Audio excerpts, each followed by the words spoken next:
Well, what is the response to the words of the minister in the presidency? We're not going to send help. We're going to smoke them out. They will come out. Well, let's talk more about illegal mining in Stilfontein. We're joined in studio, of course, by the Mining Forum of South Africa's Mike Matsogu, the Patriotic Alliance's Charles Cilliers. On video link, we have forensic investigator Chad Thomas, a Stilfontein community leader, Thembile Botman, and a resident of Stilfontein, Thandeka Tom. On the phone line, we're joined by Northwest EFF's Banele Faku as we get into this discussion. I actually just want to start it here in studio. We're not going to send help. We're going to smoke them out. What is your response to what we've heard from the minister in the presidency? Are they going about this the right way? Oh, thank you. Thank you. Good evening, and thanks for having us. I'm Mike Moshala from the Mining Forum of South Africa. Look, our stance is that these are still human beings, you know, and these are people that are just not going there just for the sake of going underground. It's the economy that's we're faced with. You know, people are looking out for jobs, and if a mine shaft is open, they've got experience. If they've been working at the old shafts that have been now abandoned, I mean, it only makes sense for you to go back to where you were used to work and try to scramble something out of it. So that's basically our stand. We're saying, look, currently we have a situation, we've got guys underground. Let's try and send them help. And then when they are on surface, then we can deal with their illegal activities that they're doing. That's where we stand. Yeah. Because the argument now is the hundreds that are stuck underground have two options: die or go to prison. And that's what it's looking like at the moment. Are we going about it the right way, Charles? Look, I think from the PA's point of view, we've always said that we need laws. And you really can't start picking and choosing which laws you're comfortable with. And they do have that choice, and it's strange that many of them would rather choose to die than go to prison. So the fact that people are dying down there of starvation, clearly, I mean, and we've read horrifying reports of people sleeping next to corpses down there. So, I mean, it does seem like hell, and we want people to come out and face the law, and if there's something wrong with the laws, then let's deal with that. But as things stand, we have to apply the law.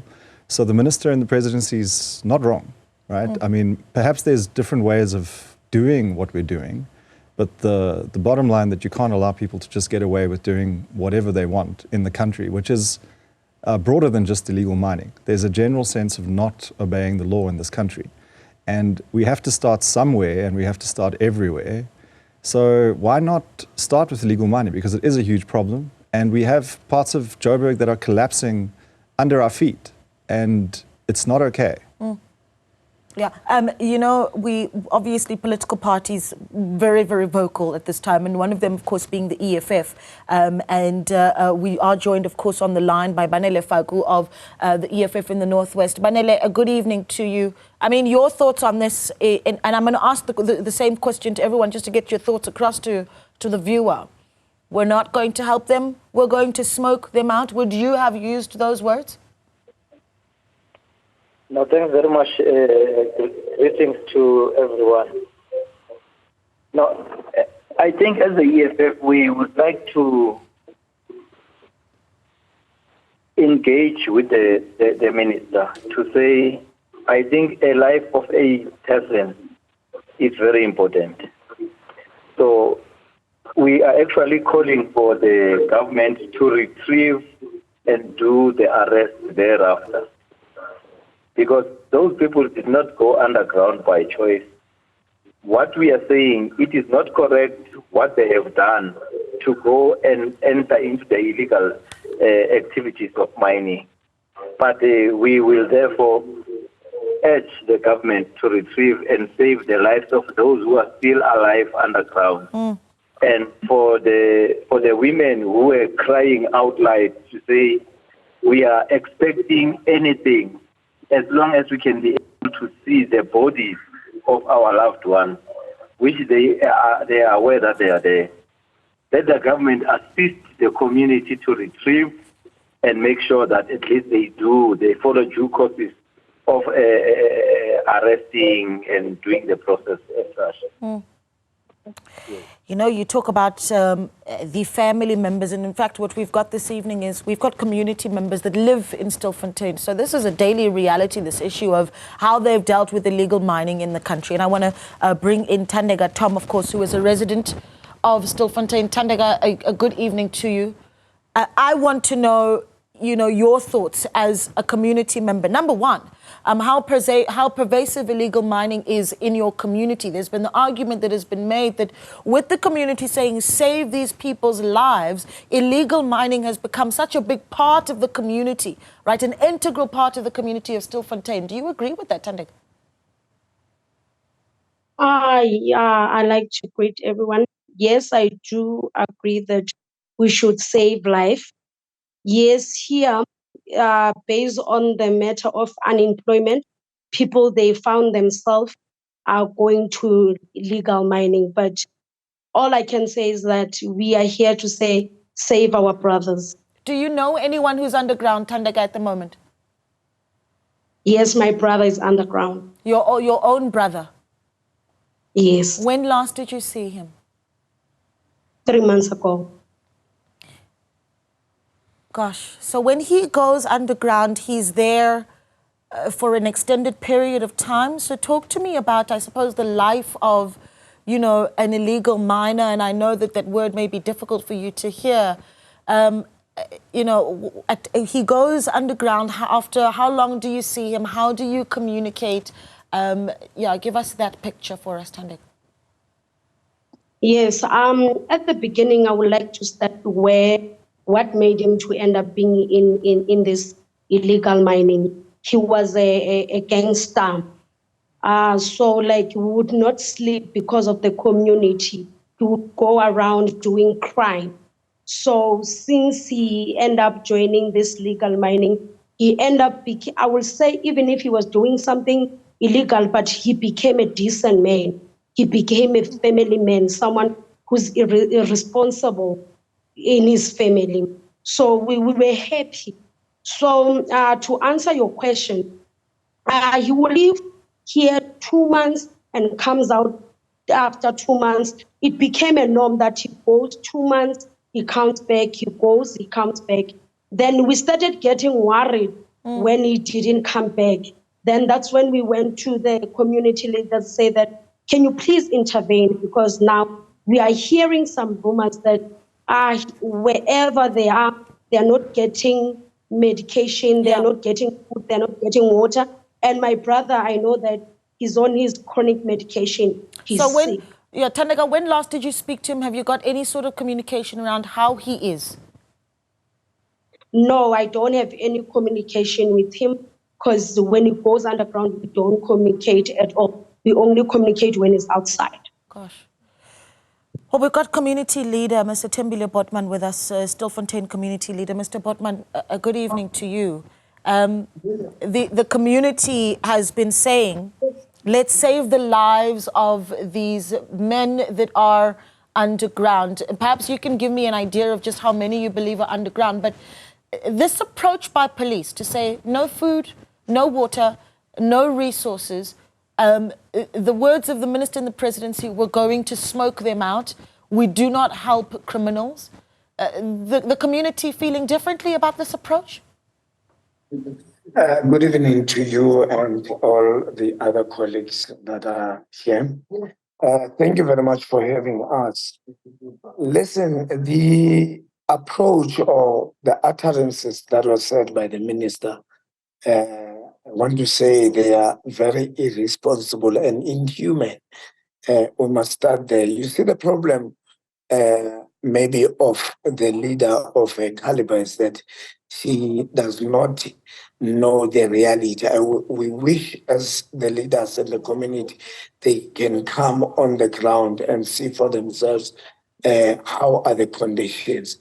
Let me say, a month back, community members that are affected, that had families, came to us as leaders because we are mainly the activists in mining as the previously hosting community. So they had alerted us, this Valam Godi, they had nothing from their families. We then approached the authorities and we made it clear that we do support the Operation Valamgoti. However, what was the plan of the authority or of the operation in saving the people that are already inside the hole? And we find out there was no plan at all. There was no plan at all. And we are here standing firm to say, irrespective of nationality, irrespective of the illegality that we are doing, a life is a life. Section 11 of our Constitution stated clearly that everyone has a right to life. Yeah. What do you So understand where at we are this point? standing- Yeah. Sorry. Apologies, Mr. Bott, but I'm just trying to get as much done as possible. What do you understand at Yes, this yes. point to be the state of these miners at this point? So are you getting any sort of information? What we did when we started the operation from Margaret, we had to send, the conditions or dynamics of the shafts are different. Hence, we had to go physically at shaft number 11.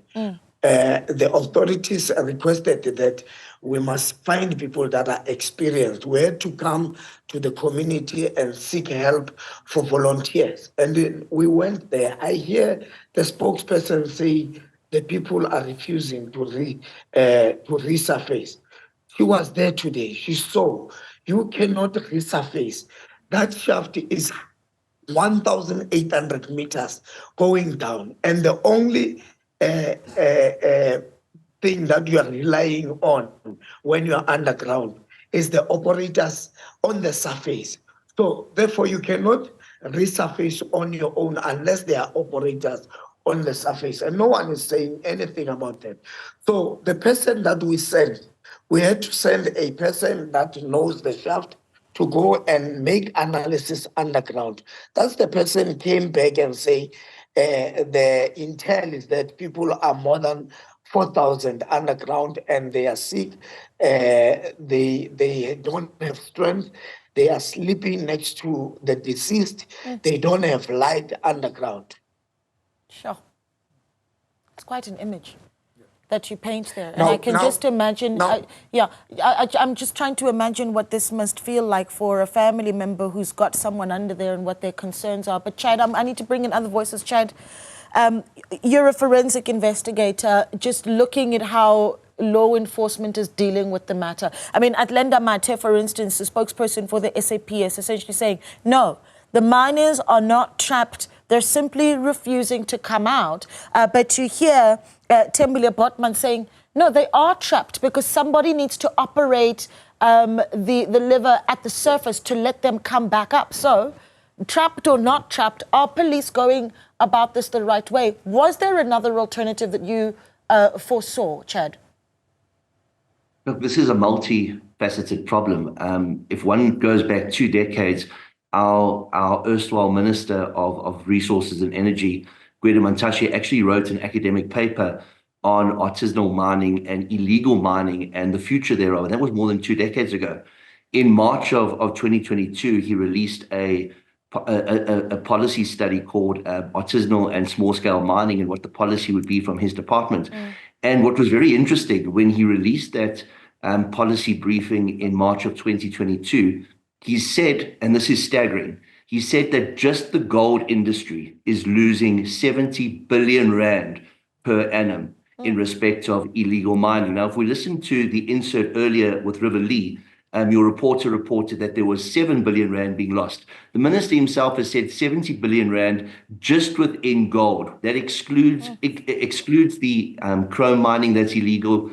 It excludes the coal mining that's illegal. It excludes the diamond mining that's illegal. So when you're targeting these small-scale zama-zamas, where there should be a policy for artisanal mining, it seems as if we're missing out on who the major players are.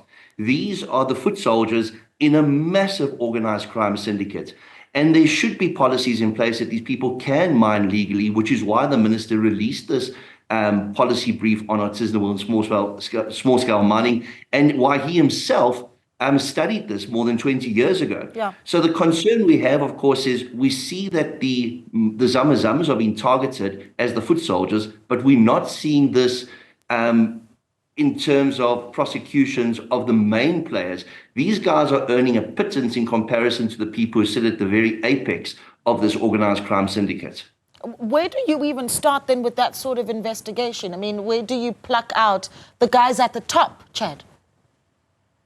Listen, if we look towards the media has been reporting on this and investigating this for some time now. Al Jazeera had a series on the illicit gold trade and the money laundering aspects in South Africa, Zimbabwe, and the UAE. Amabungane is busy reporting on it at this point in time as well. So we know who the role players are, but we don't see a concerted effort on the part of the authorities to go after the main players in all of this. Yeah. It seems that they're going after the low-hanging fruit, which are these Zama miners that are being caught up in all of this. But of course, if there wasn't this multifaceted laundering machine, this gold wouldn't be getting refined. You're not seeing this gold leaving our country as mining concentrate. Somewhere along the line, it has to be refined, and somewhere along the line, it has to enter the mainstream economy. And those are the people that are being targeted, the people who are actually making the most money out of all of this. Yeah, we're going to continue this conversation. I want to take a short break, but of course we have been taking your WhatsApps on your thoughts, right? Particularly around the words that have been used by the minister and the presidency. We're not going to help illegal miners. We don't help criminals. We persecute them, and we are going to smoke them out. But as you heard from Thandeka, Tom, whose brother is still underground in Stilfontein, she has no idea about his well-being, knowing that he's on chronic medication, saying he's a man who was also desperate for opportunity and work. But let's get your thoughts on it. 072 110 8854 to send us a WhatsApp. Here's the WhatsApps that have come in. The illegal miners remaining underground just need to make a choice. Come to the surface or die. Their choice. That's anonymous on that one. Hi, Naledi. The minister's right. South Africa is a jumping castle. All manner of criminals come here to commit crimes. Asijo with that one. Masilo in Mafikeng says the minister is 100% correct. I reside in the Northwest. These people have been terrorizing us. It's enough. Another thing, they're refusing to come out. No one is holding them hostage. Hi, Naledi Chabeni is 100% correct. Police are human beings like everyone. How can they rescue a fully armed person? That's anonymous with that one. 072 110 8854 to share your thoughts with us. We'll continue on the other side of the break. Stay with us.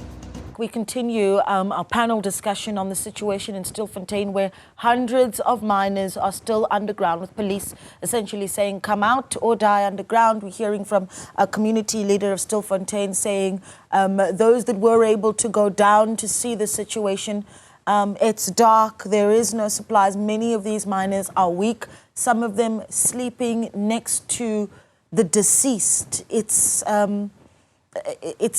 a harrowing experience. Thandeka Tom is on the panel with us. Her own brother down in that mine, and she has no idea about how he is at the moment.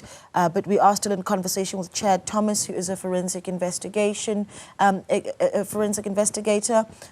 Mohlala of the Mining Forum of South Africa. Tembile Botman, Stilfontein community leader. Charles Salia, Patriotic Alliance representative, and we also are joined by Banele Faku of the EFF in the Northwest. A big discussion here. One of the issues that has been raised, though, Mike, is the matter of, and it's interesting because there's Zama's the word, right? Illegal miners, and then in some countries on the African continent, they found a way to bring it into the main economy and said, well, we're calling this artisanal mining.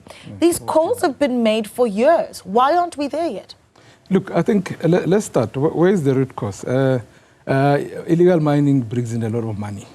And if you look at these guys, a lot of these guys are foreign nationals. And then when they come to South Africa, they see all these old abandoned gold mines. For them, it's free money. And for them, it's easy money, because where they come from, there's more challenges than what is actually happening underground.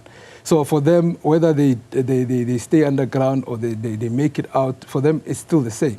I mean, look, our borders are porous. All these people come down there and they want to try and make a living out of this old mine shafts. So what we're saying as the Mining Forum of South Africa is that maybe we should look into controlling the borders, maybe have international relations as well.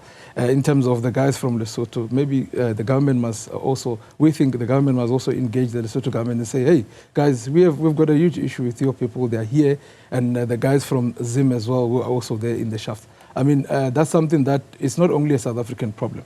It's a problem for all these other neighboring countries of their people that are also stuck in there. I know South Africans are there, but majority of our illegal gold miners are from Lesotho and the neighboring countries. So we really need to have a strong international relations, and we must also look into sealing these old shafts. I mean, these abandoned mines have been sitting there for years and unsealed. And the programs for sealing are ongoing, but it's at a slow pace.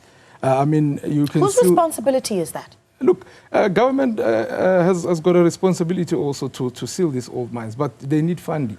I mean, we also have big mining corporations. Some of them are responsible for abandoning these mines. They should set up a fund. I mean, we need to get into that space where we say, hey, guys, you mind you made profit out of this, we're calling you all the way from wherever you're sitting in Europe or wherever, and then come down and come and assist us, because the funding from government only won't assist. I mean, how many mines are not sealed as currently as we speak? We've got mines here in the Gauteng area, we've got mines in the northwest, which are still open. I mean, I can go there tomorrow and start a business. I mean, yeah, it's such a huge challenge that we need to really get onto now. Yeah, Charles, you know, Patriotic Alliance is part of this government of national unity. Mike saying the government needs to step up, seal the mines. What are the engagements from within cabinet, for instance, on how we deal with the issue on a long-term basis? Is it being given enough attention? I mean, is there a discussion that is taking place, and is it loud enough? Look, I think we are in one ministry, which is not part of the security cluster. So obviously there's cabinet discussions, and then there's those clusters, right? And if you look at what's been changing, there's clearly more of a will to be tougher. And you got the police and the SANDF working together now. You've got Home Affairs, you've got immigration. There is a sense that they're tightening let's not say noose, but they're tightening their grip on this illegal economy. But I agree with what I heard earlier, right? This is not just about these guys that go down as the foot soldiers to go and take out whatever they can find, right? This is a massive ecosystem that is driven at the top by like a gold mafia like we saw in Al Jazeera, right? And that is what's driving this. There's an economic incentive for these people to go in there. They know exactly where to take what they're taking out. These systems are well understood on the ground, right? We might not know what's going on down there, but everybody knows you go to that corner, you speak to this guy, you'll get money. And as we know, a lot of this is going to Dubai, you know, where you can just walk into the airport there, declare whatever you have. You may have however many kilograms of gold in your bag, and you just say, hello, I'm Charles Cilliers, and I've got X amount of gold. And they say, welcome. And, you know, it's flowing into the rest of the world. And we are actually feeding other economies, and we're looking at how the rand is dropping precipitously today. Yeah. But we're sitting on literally a birthright that is owned by South Africans. And it is terrible that people can be coming here from foreign countries, profiting off something that we as South Africans have a right by birth to benefit from, whether it is by having some kind of sovereign wealth fund, taxes, whatever it is. We should be paying for our hospitals, our schools, our roads with our minerals. Yeah. These are our assets. And we need to fix artisanal mining so that we can then drive these people. If they want to go and do artisanal mining, let there be some rules, maybe not as restrictive as it would be for a big corporation, but let there be some rules, and let's have everyone agree that this is how it's going to be done. And then that money goes into the formal economy, and we all benefit from it as South Africans. Yeah, the issue is it needs to happen quickly, right? Yeah, I agree. And you don't have, at this point, one could argue that it's at a boiling point where authorities feel like act now, because we've lost control of the situation. Banele, I want to bring you in here from the EFF's point of view in the Northwest. What kind of engagements are you having there with authorities, with leadership? Yeah, no, thanks. Yeah, we are trying to engage with the leadership at the level of the municipality. But at the same time, we need to acknowledge the reality of the situation in the mining area in Matosana specifically. Because we might be focusing in Stilfontein. There is Befuls, there is Val Reef, and there are some mines who are still operational in this area right here. And we are very much quite aware that these mines are interconnected underground. Now, these people might be walking from Stilfontein to Val Reefs and to everywhere and everywhere. So the numbers that they were actually perceived to be here might be the equal numbers to 4,000 and so. But how do we then take control? The operational mining houses right now should be able, like the gentleman was saying, engage into this process, but without trying to lose focus. People are dying underground. And then as the people are dying, the department is actually removing itself from the responsibility of making sure that we save lives first, and then they follow suit all legal processes. If you know the status of Kuma as a township right now, you will not be speaking like the minister who's saying what she is saying right now. So what I think needs to happen is this need requires a multi-stakeholder approach. Yeah. All stakeholders must be involved in this process, and all those that are directly affected by this process must be engaged. I think the Valam Godi process is a good process, but there has not been proper consultative processes to make sure that all stakeholders are participating, and then we buy into the idea, and those who have got children there, make sure that their children are actually encouraged to come out voluntarily with a clear understanding that I might be arrested or whatever, but it's better to be arrested than to die underground. Well, this is where the challenge is, because Tembile Potman, community leader who has been and sent people down underground to see what the situation is, says these people are trapped. That at this point, he says they don't have a choice because they need to be let up from the surface, and that is the challenge. But Banele, we appreciate your input. I want to take more of the comments that have come in via WhatsApp. Our number 072-110-8854. Send a text. You're more than welcome to send a 30-second video as well. We'd love to see your face. But let's see some of those texts that have come in. Bridget Ngwenya says, let us not forget that those poor girls were brutally raped and terrorized by Zamazamas while shooting a music video a few years ago. They're criminals and should be treated as such. That was a scary moment for our country in Krugersdorp. Timothy Baku says, even though it seems inhuman to leave them there, we have to start being strict towards criminals because that's the only way they will learn. Timothy, thank you so much for sending in that message. Another anonymous saying, good evening, Naledi. Yes, I do agree with the minister. They should be smoked out. As we heard from Refulo, your reporter, SAPS spokesperson, and some who went in said those people have weapons there. The police have tried to give water to gain strength, but they still refuse to come out. Simpiwe says, Minister Nchabeni is on point. Those illegal miners are indeed criminals. They disrespect our country while respecting theirs. Thank you, Minister. Smoke them out. Auditor Chamete says the comments from the minister are not fit for a minister in the presidency. She talks with a lot of pride, and similar to Bheki Cele, the sun will also set for her. We're talking about human beings on the brink. I think he means the brink of death. There's a proverb that says, don't kick a man who's already down. Of course, there's a question on whether or not this is a human rights crisis. But share your thoughts, 072-110-8854. We're going to wrap up the discussion and talk about what the community wants to see moving forward on the other side of this. All right, welcome back. I've been saying that number wrong. The number, of course, if you want to send us a WhatsApp is 072-110-5584. Goodness, okay. But send those WhatsApps. We look forward to hearing what your thoughts are. We continue the discussion with Chad Thomas, IRS Forensic Investigations, Mike Motlala, Mining Forum of South Africa, Tembile Potman, Stilfontein Community Leader, Charles Saliers, who's with the Patriotic Alliance, Banele Faku of the EFF, as well as Thandeka Tom, a community member of Stilfontein whose brother is still underground. Chad, I want to let you give us your final thoughts here. What is the right way to deal with this? Because we're going to see similar operations at other mines. The lesson that we learn as this story plays out in Stilfontein. We can't allow for lawlessness. We've allowed Zamazamas to terrorize certain communities. But at the same time, we also have a massive unemployment and social problem in South Africa. We have to allow for artisanal mining to take place so that the monies that are produced from this type of mining can be introduced to the fiscus. But most importantly, while this remains illegal and while this organized crime is thriving, we cannot just target the foot soldiers. We have to target the entire ecosystem. This is a multifaceted problem and it needs a multifaceted approach. Yeah. Mr. Botman, your final thoughts, and in fact, I think I want to do this. If you have the stage right now to speak to the police minister, for instance, what would you say?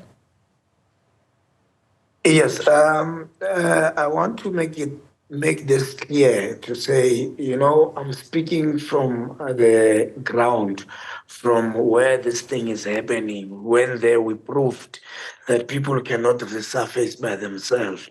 And this perception of people saying people are refusing to resurface, it's wrong. It needs to be corrected. Again, I respect what Chat is saying and my leader, Banele Faku, but it is also proven that there are shafts that are not interlinked underground. What will I say if I see the minister? I would say we do support operational Valam Mgodi, but it must not be implemented by creating a new problem of killing our people. Human life matters irrespective of what they did. So the only thing that we are requesting as volunteers that has already assisted to retrieve 5 bodies and 1, disease. We asked their government, they must have capacity to enhance on the operation that we are busy with to assist saving lives. And that the community is retrieving those bodies, Mr. Botman? Yes, we are doing that. The police are just observers, are there. And after we retrieved a body, we are handing it to them so that they can do their processing. And the last thing, if I must say this, I understand when people are saying, even the government and the minister said these are criminals. It is surprising again to say, if they are criminals, as you are saying, and we are not denying that, but why when they resurface, you have nothing to charge them with? So it means in our country there's a problem with regulators, with the laws, because the people that we retrieved yesterday, some are in custody, one is in hospital, and one is at home. And he's not charged, he was not processed with anything. So it means there's a problem somewhere of this Operation Valam Mgodi, the effectiveness of it in persecuting all the people that are coming underground. Sure. Thank you. All right. Thandeka, your final thoughts. It is, I mean, you're listening to all of these conversations. For you, this is a reality. Your own brother is still underground in Stilfontein. I mean, what's top of mind for you if you were to speak to the authorities directly one-on-one? What is it that you'd want them to hear from your family's side this evening? What I would like to say is that, yes, I'm not condoning what the illegal mining or what my brother did, but that's somebody's son, that's somebody's brother. Let's work hand in hand to help those ones to come out. That's all that I'm asking from them. And when they are there, let's not let them die. Let's try to keep them alive as they come out one by one. You've got other family members. How are they dealing with this issue, Thandeka, as they watch on? They are very traumatized, and I think a lot of us, or all of us, we are very scared, because as the body comes out, you don't know that the person is alive or is dead. So it's fear. It's fear. That's the only thing that I can see. In our township, it's a very sad moment now. No one is happy at all because you don't know what's next. Lots of uncertainty. Thandeka, we appreciate your time, and I can imagine just how difficult a period. This is for your family. Thandeka Tom is a resident of Stilfontein, and her own brother is downstairs, underground rather, in that mine. Thank you so much to Tembile Botman, Stilfontein community leader. Charles, an absolute pleasure having you in studio with us as well. Charles Saliers of the Patriotic Alliance. Mike Mutlala, an absolute pleasure having you with us here as well. He's with the Mining Forum for South Africa. Chad, appreciate your contributions. Chad Thomas with IRS Forensic Investigations, and Banele Faku of the EFF in the Northwest. More messages have come in. Let's take a look at those WhatsApps. Kuto says the truth always hurts. Well done, Minister. We can't be held to ransom by criminals and hypocritical communities. Give the Minister a bow. Okay. Okay, I think that might be the last of those WhatsApps, but keep them coming in. 072 110 5584. It's almost 9 o'clock. Let's take a short break. Your headlines at the top of the hour.